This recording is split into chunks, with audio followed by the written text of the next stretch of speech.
귀한 찬양 감사합니다. 찬양의 가사처럼 언제나 어디서나 하나님을 찬양하는 우리 모든 성도님들 되시기를 축복합니다. 사랑하는 성도 여러분, 여러분들은 정말 하기 싫은 일을 해야 하거나 혹은 해본 그런 경험이 있으십니까? 얼마 전에 학교에서 채플 시간이었을 때 채플 시간에 있었던 일인데요. 채플이 시작되고 저희 학교 채플 시간에는 이제 학생들이 사도신경과 성경 봉독을 하게 되어 있습니다. 그래서 이제 매주마다 담당 학생들이 나와서 성경을 읽게 되는데 성경을 봉독하는 담당자가 이번에 이제 건장한 남학생이었습니다. 그런데 이 아이가 옆에 앉아서 이거 꼭 해야 돼요 라고 이렇게 묻는 거예요.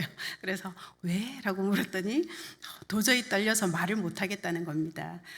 여러 학생들 앞에 이제 대표로 나와서 성경을 읽는 것 자체가 굉장히 긴장이 되었던 것 같습니다. 그래서 괜찮아, 할 수 있어, 앞에 친구들 보지 말고 글자만 보고 읽어 라고 이야기를 했는데 정말 나와서 덜덜덜 떨면서 성경을 읽는데 글자를 보고 읽는데도 떠듬떠듬 읽는 것이었습니다. 한 절짜리 성경이었는데도 그렇게 읽고 어쨌든 잘 읽고 이렇게 내려갔습니다. 그런 모습을 보면서 제가 보아도 참 대견하다라는 그런 생각이 들더라고요. 그 두려움을, 그 긴장을 이겨내고 성경을 읽는 모습을 볼 때에 참 제가 보기에도 참 대견하다라는 그런 생각이 들었습니다. 그리고 또 이거는 저의 이야기인데 저는 이제 어렸을 때 꿈이 간호사였습니다. 그런데 이제 점차 커가면서 모든 사람들이 그렇듯이 꿈은 여러 번 바뀌게 되어 있잖아요. 그래서 간호사가 되겠다는 꿈을 이제 내려놓고 이렇게 신앙생활을 시작하면서 이제 선교사가 뭐 하는지도 모르면서 선생님이 이제 그 학년 초에 그 기초조사서 뭐 이런 거에 꿈을 적으라고 그러면 선교사라고 적어냈던 그런 기억이 있습니다. 그런데 제가 이렇게 철이 들어가면서 간호사가 안 되기를 정말 잘했구나라는 그런 생각을 계속 하게 되는 겁니다. 이제 왜 그러냐면 그것은 저의 소심함 때문입니다. 저는 상처를 잘 보지 못하거든요. 그래서 상처가 나면 저의 상처는 제가 치료할 수 있지만 아이들이 이렇게 넘어져서 무릎을 까져오거나 그러면 제가 치료를 잘 못 해줍니다. 그래서 항상 남편에게 맡기고는 하는데 한 번은 저희 이제 셋째가 3살 때 교회 어린이집에 형아랑 누나가 다니고 있어서 이제 누나를 기다리는 동안 이제 한 6월, 7월쯤 되었던 것 같아요. 맨발로 교회를 막 돌아다니다가 자동문에 발이 찧었습니다. 그래가지고 피가 너무 많이 나서 이렇게 소아과를 데리고 갔더니 이제 이거는 기워야 된다고 이제 정형외과로 가서 이제 발을 기워라는 겁니다. 그래서 발가락을 기우고 난 다음에 선생님이 이거 매일매일 소독을 해주셔야 됩니다 라고 이야기를 하셨어요. 그런데 붕대를 감아놓은 발을 풀어서 제가 치료해 주기에는 너무 겁이 나서 신랑에게 맡겼습니다. 그런데 남편도 이제는 수련회를 가야 되는 그런 상황이었고 집에 어른은 저 혼자밖에 없었습니다. 그런 상황에서도 이제 그런 상황이 되니까 어쩔 수 없이 제가 그 일을 하고는 있더라고요. 하면서도 정말 하기 싫다, 정말 하기 싫다 이런 말을 몇 번을 되뇌이면서 연고를 바르려주고 이제 치료를 해주었던 그런 모습, 그런 적이 있었습니다. 오늘 이 말씀을 보니까 모세의 상황을 보니 그런 저의 모습이 떠올랐습니다. 그래서 저는 사실 모세가 굉장히 이해가 됩니다. 오늘 우리가 읽은 본문에 앞서서 3장에서는 하나님은 떨기나무 불꽃 가운데에서 모세를 부르십니다. 그리고 모세야, 나는 내 백성의 고통을 보았고 그들의 신음소리를 들었다. 이제 나는 바로의 손에서 내 백성을 구원하고 젖과 꿀이 흐르는 가나안 땅으로 데려갈 거야. 그러므로 너는 이제 가라. 내가 너를 바로에게 보낸다. 너는 가서 내 백성을 애굽 땅에서 이끌어내라 라고 하나님께서 말씀하십니다. 모세는 40년 동안 애굽 왕궁에서 왕자 신분으로 살았기 때문에 애굽이 얼마나 위대하고 대단한 군사력을 가지고 있는지, 또한 스스로 신이라 자처하는 바로는 또 얼마나 도도하고 교만한지 누구보다 잘 알고 있는 사람이 모세였을 것입니다. 그런데 거기에 비해 지금 모세는 어떤 모습입니까? 미디안 광야에서 40년을 보낸 80세의 이름 없는 양치기 할아버지에 불과합니다. 거기에다가 모세는 사실 민족에게 뼈아픈 상처를 받았던 경험이 있습니다. 동족을 돕기 위해서 애굽 사람을 쳐 죽였는데 동족이 고발하여서 지금 이곳 미디안 광야까지 도망온 도망자의 신세였던 것입니다. 그래서 하나님의 부름에 모세는 이렇게 대답합니다. 오 주여, 나는 못합니다. 저 같은 것이 어찌 감히 바로의 손에서 이스라엘 백성을 건져낼 수 있습니까? 제게 무슨 힘이 있다고 그들을 애굽 땅에서 이끌어낼 수 있겠습니까? 저는 할 수 없습니다. 모세는 바로와 상대하여서 이스라엘 백성을 출애굽시키는 일을 성취해내기에는 자신의 능력이 부족하다고 말하며 하나님의 부름을 거절하지요. 그러자 하나님께서는 이렇게 모세에게 이야기하십니다. 우리 출애굽기 3장 12절 말씀인데요. 우리 같이 한번 출애굽기 3장 12절 말씀 같이 한번 읽어보도록 하겠습니다. 시작.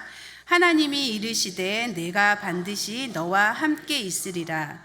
내가 인도하여 낸 후에 너희가 이 산에서 하나님을 섬기리니 이것이 내가 너를 보낸 증거니라. 너는 할 수 있어. 내가 너와 함께 할 거야. 너는 내 백성을 애굽에서 이끌어내라. 그리고 이 산에서 나에게 예배하게 될 거야 라고 모세를 위로하십니다. 그러자 모세는 하나님이 누구인지 묻습니다. 하나님, 제가 이스라엘 백성들에게 가서 하나님께서 나를 너희에게 보내셨다라고 하면 그들이 저를 보낸 하나님의 이름이 무엇이냐라고 분명히 물을 건데 그때 제가 무엇라고 대답해야 됩니까? 라고 하나님께 다시 되묻습니다. 당시에 모든 나라들은 그들이 그 각 민족이 지키는 그들의 신이 있었는데 그 신들은 다 각기 이름을 가지고 있었습니다. 이집트의 태양신의 이름은 라였고요. 나일강을 지키는 신의 이름은 하피였습니다. 가나안의 주신의 이름은 바알이었고 그리고 블레셋의 전쟁신의 이름은 다곤이었습니다. 암몬의 국가신의 이름은 몰렉이었고 모압의 수호신 이름은 그모스였습니다. 400년간 애굽에서 살면서 이런 신들의 이름을 분명히 이스라엘 백성들은 들었을 것입니다. 그렇기 때문에 이스라엘 백성들은 모세를 자신들에게 보낸 그 신의 이름이 무엇인지 분명히 알고 싶었을 것입니다. 그러자 하나님은 이렇게 대답하십니다. 나는 스스로 있는 자다.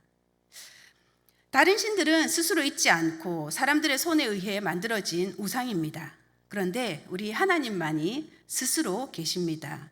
하나님은 영적인 인격체이십니다. 그리고 그들의 조상의 이름들을 언급하면서 아브라함, 이삭, 야곱의 하나님이 그들과 약속한 땅으로 올라가게 하실 것이라고 말하라는 것입니다. 또한 애굽 왕이 그들이 원하는 대로 호락호락하게 보내주지도 않을 것이라는 그 사실도 하나님은 모세에게 미리 알려주시고 또 그들이 출애굽할 때에 애굽으로부터 받게 될 보상도 말씀해 주십니다. 이것은 출애굽의 전 과정이 오로지 하나님의 주권 아래에 있다는 사실을 보여주는 것입니다. 모세는 단지 그런 하나님을 의지하고 순종하기만 하면 될 일이었습니다. 그러나 모세는 출애굽의 소명을 계속해서 사양하며 하나님께 변명합니다. 하나님, 그들이 내 말을 믿지 않을 것입니다. 저를 거짓말쟁이로 여길 것입니다. 저는 못합니다. 라며 모세는 고집을 꺾지 않습니다. 하지만 우리 하나님도 뜻을 돌이키실 생각이 없어 보이십니다. 모세의 계속되는 거절에 하나님께서 이번에는 말로 하지 않으시고 눈에 보이는 이적을 보여주십니다. 하나님께서는 모세가 가지고 있는 지팡이를 땅에 던지라고 말씀하십니다. 모세가 하나님의 말씀대로 땅에 던졌더니 그 지팡이가 뱀이 되었습니다. 하나님은 또 모세에게 말씀하십니다. 손을 내밀어서 그 뱀의 꼬리를 잡으라고 하십니다. 사실 뱀은 머리를 밟든지 머리를 누르든지 해야지 꼬리를 잡았다가는 그대로 뱀에게 물려서 치명상을 입을 것이 자명했습니다. 그런데 하나님은 모세에게 꼬리를 잡으라고 말씀하십니다. 모세가 하나님의 말씀대로 뱀의 꼬리를 잡는 순간 그 뱀은 다시 모세의 지팡이로 바뀌었습니다. 모세가 이 경험을 했을 때에 아마 깜짝 놀랐을 것입니다.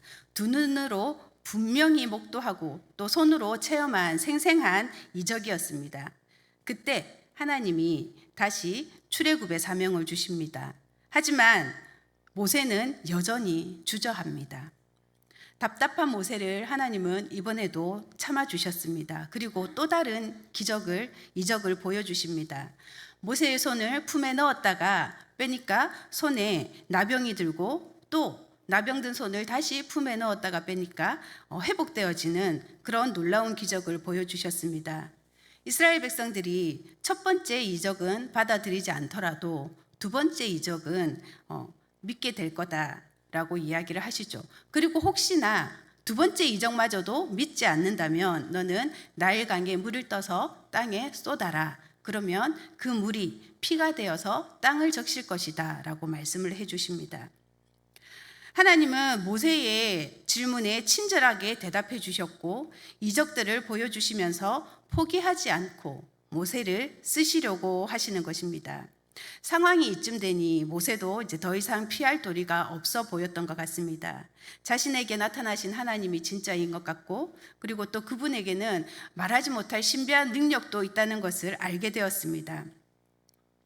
하지만 여전히 모세는 용기가 나지 않았습니다. 내가 이스라엘 백성이라도 늙은 내가 가서 늙은 할아버지가 와서 이야기하면 안 믿겠다라는 그런 생각이 드는 겁니다. 그래서 모세는 이제 자신의 상황을 드러내면서 이 핑계 저 핑계를 댑니다.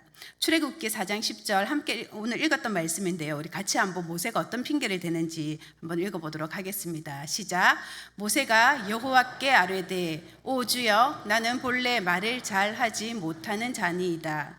주께서 주의 종에게 명령하신 후에도 역시 그러하니 나는 입이 뻣뻣하고 혀가 둔한 자니이다. 그랬더니 모세가 이렇게 이야기했더니 하나님께서는 이번에 이제 하나님께서 모세에게 질문하십니다. 누가 사람의 입을 지었느냐?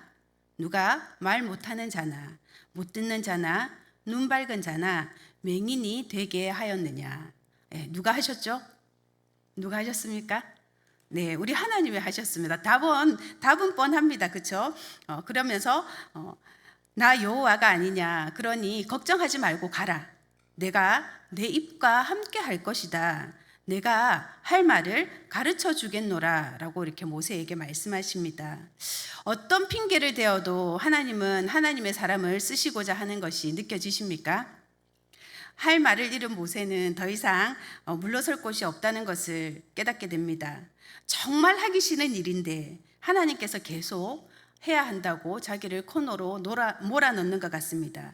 그제서야 모세는 본심을 드러냅니다. 하나님 앞에 이렇게 이야기합니다. 4장 13절 말씀 우리 모세의 심정으로 한번 읽어보도록 하겠습니다. 시작.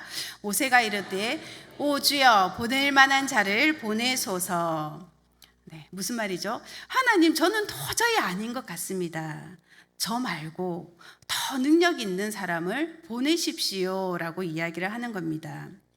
사실 이 정도면 모세는 말을 못하는 자가 아니라 말귀를 못 알아듣는 자라고 표현하는 것이 더 맞을 것 같습니다. 제가 학생들에게 또 우리 그동안 가르치면서 학생들에게 했던 말이 있는데 얘들아 지나친 겸손은 교만이다 라고 이야기를 했습니다. 하나님의 능력을 믿지 못하는 교만인 것이지요.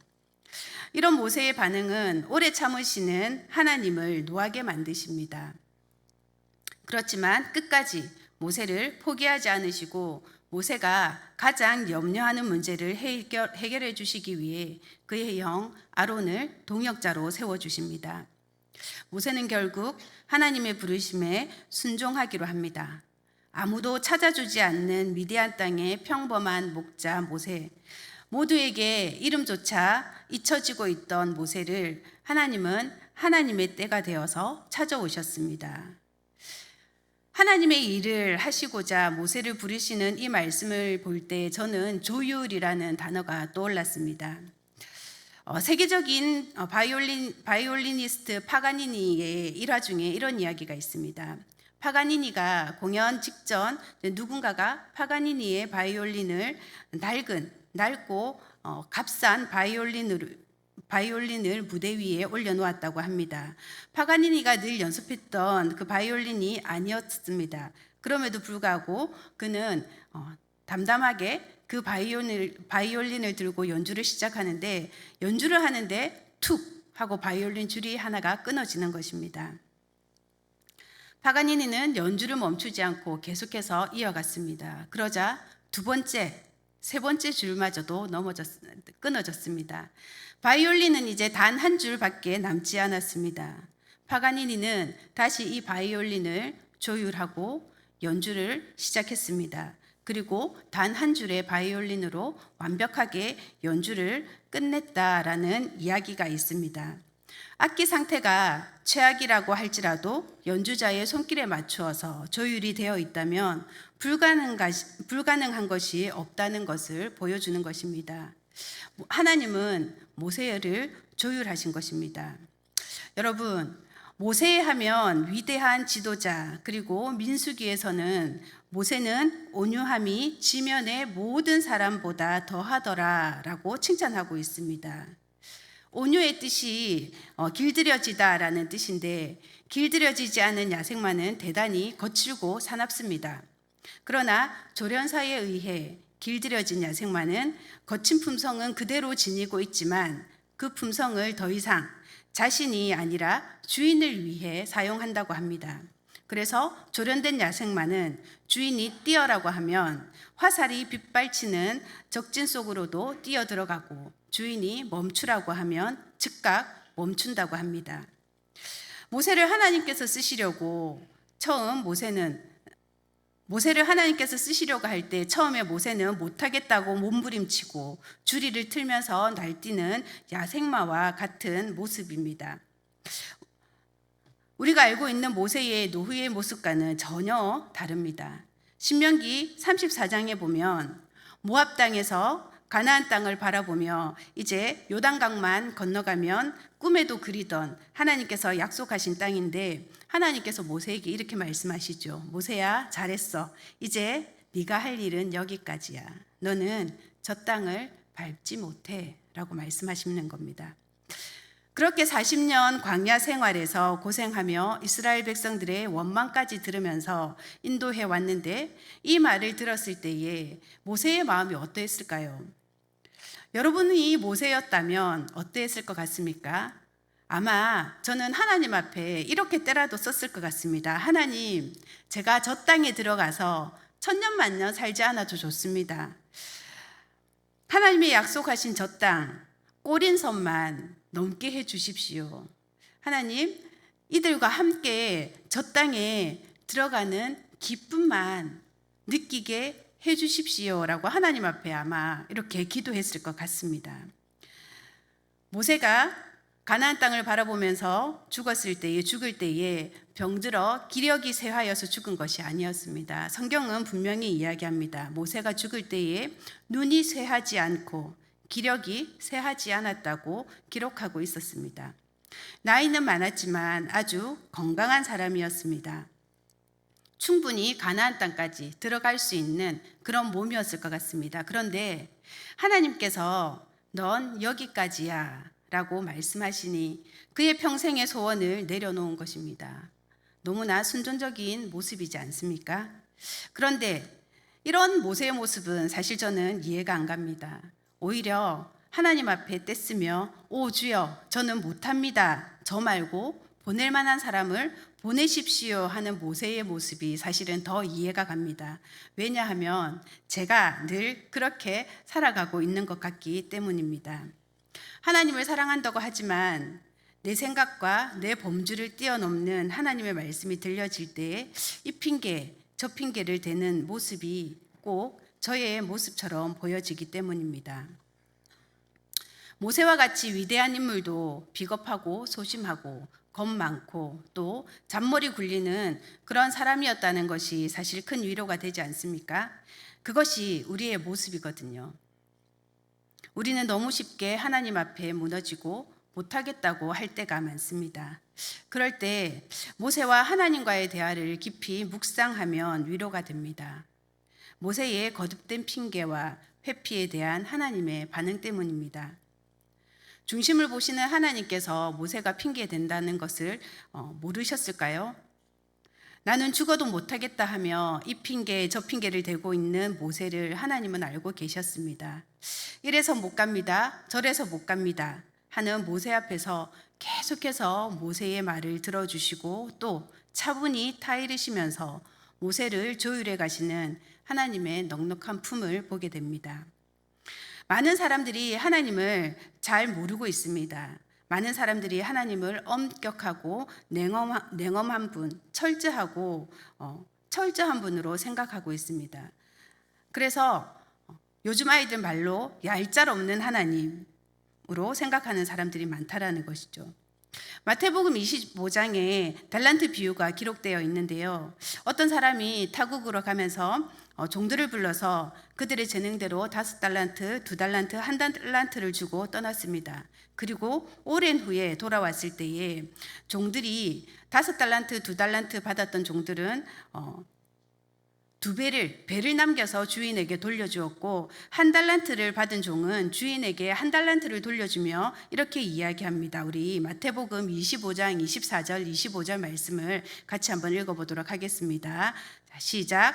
1달란트 받았던 자는 와서 이르되 주인이여 당신은 굳은 사람이라 심지 않은 데서 거두고 해치지 않은 데서 모으는 줄을 내가 알았으므로 두려워하여 나가서 당신의 달란트를 땅에 감추어 두었었나이다. 보소서 당신의 것을 가지셨나이다. 네, 많은 사람들이 하나님을 이런 분으로 잘못 알고 있다라는 겁니다. 당신은 굳은 사람이라 당신의 것을 내가 쓰지 않고 땅에 묻어두었다는 핑계를 대고 있습니다. 여기서 굳은 사람은 완고하고 빡빡한 사람, 용서 없는 사람, 빈틈없는 사람, 엄하고 잔인하고 자비심이 없는 사람이라는 뜻입니다. 1달란트 받은 종은 당시 많은 유대인들이 하나님에 대해 가지고 있던 그 이미지를 대변하는 것입니다. 항상 하나님은 완벽한 순종을 요구하고 작은 허물에 대해서도 용서하지 않으신다라는 그런 고정관념을 당시의 유대인들이 가지고 있었습니다. 그래서 율법을 철저하게 지켜야 구원받는다라고 생각을 했던 것입니다. 하나님이 과연 그런 분일까요? 너무 빡빡하고 빈틈없는 분일까요? 하나님은 그런 분이 아닙니다. 예수님은 하나님을 아빠, 아버지라고 부르십니다. 그리고 우리에게도 그 특권을 주셨습니다. 하나님은 넉넉한 품을 가지신 분이라는 것을 믿으시기 바랍니다. 우리가 이 핑계 저 핑계 되지만 마음의 중심을 아시는 하나님은 속아주시고 또 그 가운데서 우리에게 은혜를 주시는 분이십니다. 그리고 하나님께서 우리를 타이르시고 또 타이르시면서 하나님 앞에 온전한 사람으로 우리를 조율해 가시는 분이 바로 우리 하나님이십니다. 날마다 주님 앞에 나아가다 보면 우리의 마음이 조금씩 하나님께로 조율되는 은혜가 있을 것이라 믿습니다. 우리에게 아버지 하나님의 이름을 가르쳐 주신 예수님을 기억하면서 여러분의 삶이 괜찮은 척 아닌 척 잊지 마시고 하나님 앞에 여러분들의 문제 그리고 죄와 헐물을 가지고 나아가는 지혜로운 사람들이 되시기를 원합니다. 그때마다 하나님의 넉넉한 품을 경험할 것이고 우리는 어제와 다른 오늘, 오늘과 다른 내일을 살아가게 될 것입니다. 기도하시겠습니다. 사랑의 하나님, 우리가 주의 임재를 갈망합니다. 주님이 살아계심을, 주님이 내 삶을 이끌어 가심을 믿음의 눈을 들어 보게 하여 주시옵소서. 하나님의 부르심에 우리가 순종하며 나아가기를 원합니다. 나의 능력이 뛰어나서가 아니라 오직 하나님께서 부어주시는 은혜를, 오직 하나님의 능력을 의지할 때에 우리가 넉넉히 감당할 수 있기에 우리와 함께 하실 그 하나님을 바라며 순종하기 원합니다. 지나친 겸손을 가장한 교만이 내 속에 있지 않게 하여 주시옵소서. 하나님 앞에서 아닌 척, 괜찮은 척 하는 것이 아니라 우리를 품어주시는 하나님의 품을 경험하며 내 마음을 솔직하게 토해내며 하나님의 은혜를 구하는 정직한 하나님의 사람들 되게 하여 주시옵소서. 하나님의 은혜로 우리는 변화될 것을 믿습니다. 하나님의 은혜로 우리는 성장하게 될 것을 믿습니다. 우리를 조율해 가시는 그 하나님을 기대하며 살아가는 우리 동산교회 모든 성도님들 되도록 인도하여 주시옵소서. 예수님의 이름으로 감사하며 기도드립니다. 아멘.